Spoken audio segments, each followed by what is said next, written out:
میں آ کر ختم ہو جائے۔ آج یہ سارے حالات دیکھ کر دنیا دنگ ہے کہ ان کے پاس کھانے پینے کو ڈھنگ سے کوئی چیزیں نہیں ہوتی، لیکن دین اسلام کی بات آتی ہے تو یہ اپنی حیثیت سے بڑھ کر کے سجا دیتے ہیں۔ ہمارے گھر ڈھنگ کے نہیں ہیں، لیکن اللہ کا گھر دیکھو تو سب سے بلند و بالا نظر آئے۔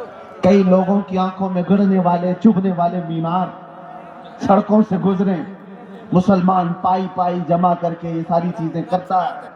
عزیزان گرامی وقار، لوگوں کو اگر آج ڈپارٹمنٹ کا، حکومت کا، سیاست کا پیسہ جن کو ملا ہے اور وہ آج بلند بانگ دعوے کر رہے ہیں کہ ہم نے وہ کر دیا یہ کر دیا، یہ غریب مسلمان وہ ہے جن کو کوئی نہیں پوچھتا سیاسی اعتبار سے اور کسی بھی اعتبار سے، لیکن جو کچھ بھی ہمارے پاس آج موجود ہے وہ صرف اور صرف فضل الہی سے ہے۔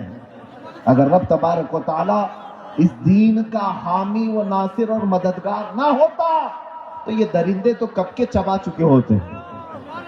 جن کے پاس لاکھوں کی شاخائیں ہیں، چڈی پہننے والے، لاٹھی ڈنڈے کی تربیت لینے والے جتنے لوگ ہیں، وہ تو سب ان غربا و مساکین کو کھا گئے ہوتے ہیں۔ ایک بات یاد رکھو، لوگ آج بھی ڈرے سہمے ہوئے کہتے ہیں ہم تو مائنریٹی میں ہیں، قلت میں ہیں، یہاں ہماری تعداد بہت کم ہے، یہاں ہماری تعداد بہت کم ہے، مصلحت کے ساتھ جینا ہے، یقیناً مصلحت اور حکمت کے ساتھ جینا ہے۔ اور میں آپ سے کہتا ہوں، اور اگر کوئی ہمارے برادران وطن سن رہے ہیں تو ان سے بھی یہ میں کہتا ہوں، حکومت کے اوپر سے لے کر نیچے تک کے عہدے سب تمہارے ہیں، ڈپارٹمنٹ میں 80% سارے لوگ تمہارے، سب کچھ ہے۔ یہ جو چھوٹی سی تعداد ہے، یہ ایک چھوٹی سی قلت ہے، دین اسلام سے وابستہ ہے، اس کو ساری دنیا اور یہ ساری بڑی طاقتیں مل کر کے مٹا کیوں نہیں پاتی؟